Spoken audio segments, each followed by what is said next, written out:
Welcome to Swarupa's kitchen and blogs. నేను మీ రూపని. ఈరోజు ఎంతో టేస్టీగా ఈజీగా అప్పుడప్పుడు మనం 5 మినిట్స్లో అయిపోయేటట్టు చింతకాయ పచ్చడి చేయబోతున్నాను. ఎలా చేయాలో చూసేద్దామా మరి. 150 గ్రామ్స్ పండు మిరపకాయలు తీసుకున్నాను. అలాగే 2 వెల్లుల్లిపాయలు తీసుకున్నాను. ఈ చింతకాయ తొక్కు ఆల్రెడీ మనం చింతకాయల్లో పసుపు ఉప్పు వేసి కొట్టుకున్నది. ఆ తొక్కు ఒక 5 స్పూన్లు అంటే చిన్న కప్పుడు తీసుకున్నాండి. ఎల్లుల్లిపాయలు రెబ్బలు తీసి పెట్టేసుకున్నాను. ఈ 3 ఇప్పుడు ఈ పండు మిరపకాయలు ముందు ఏం చేయాలంటే కట్ చేసేసి జార్లో వేసేసుకోవాలి.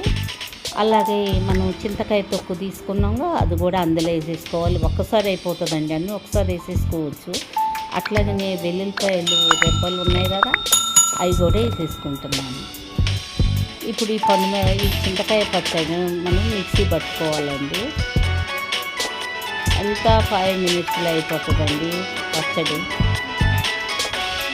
ఇప్పుడు ఇది మిక్సీ పట్టుకుంటున్నాను.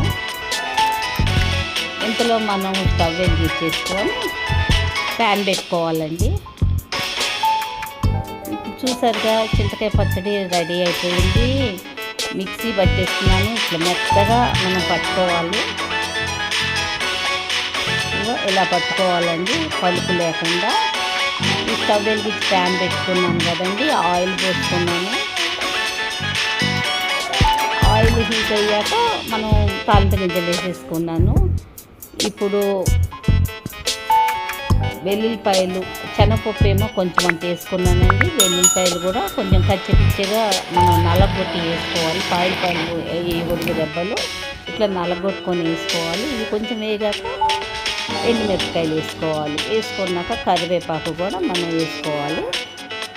ఇవి వేగాక కొంచెం అంత ఇంగువ అండి, ఒక 1/2 స్పూన్ వేసుకోవాలి. ఇంగువ ఉంటేనే మంచి టేస్ట్ బాగుంటుంది, స్మెల్ కూడా బాగుంటుందండి. చూసారుగా తాలింపు వేసేసుకున్నాను.